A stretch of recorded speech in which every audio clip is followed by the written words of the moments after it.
అవునా కదా? కానీ అప్పటికి 20 నుంచి 20 సంవత్సరాల నుంచి మన కంపెనీ ఒక 3 రకాల ప్రొడక్ట్ని తయారు చేస్తుంది. ఫస్ట్ వచ్చేసి బోనస్ ఆల్రెడీ ఆయిల్ గురించి, సబ్బు గురించి, పేస్ట్ గురించి. అవునా కదా? ఎందుకంటే మన దగ్గర ఉన్నటువంటి ప్రోడక్ట్ అన్ని ఆర్గానిక్, ఇలాంటి సైడ్ ఎఫెక్ట్ కానీ కెమికల్ కానీ ఉండవు. జస్ట్ పండ్లతోటి కూరతోటి తయారైతే ఇంకా బోనస్ బటర్ లిక్విడ్.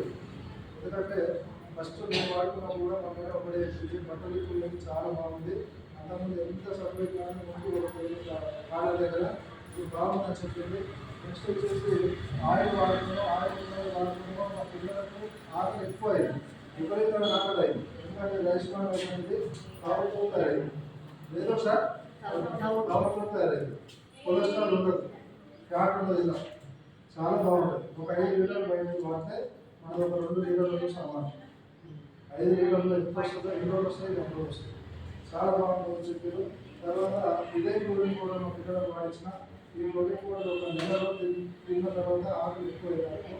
పిల్లల వరకన్నా మీరు ఇవ్వాలనుకుంటే బ్రేక్ఫాస్ట్ చేయాలి. ఆరోగ్య చేస్తున్నట్టే వాళ్ళకి విపరీతంగా ఆకలి పెరుగుతుంది.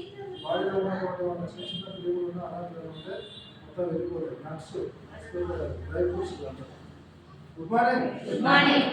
ప్రొడక్ట్ వాడుకున్న తర్వాత బాగున్నాయని చెప్పారు. సరే అని నేను 10 సంవత్సరాలు చేస్తే నాకు అర్థమైంది ఏంటంటే గ్యాస్ ప్రాబ్లం ఒకటి, బ్యాక్ పెయిన్ ఒకటి, బాడీలో కొలెస్ట్రాల్ ఒకటి ఫామ్ అయింది. ఈ 3 సమస్యలతో నేను హాస్పిటల్కి వెళ్తే ఒక నెల వరకు నువ్వు, ఒక సంవత్సరం వరకు నువ్వు హాస్పిటల్ గోళీలు వాడాలని చెప్పింది. మరి ఒక నెల రోజులు హాస్పిటల్ గోళీలు వాడితే చెప్పిన తర్వాత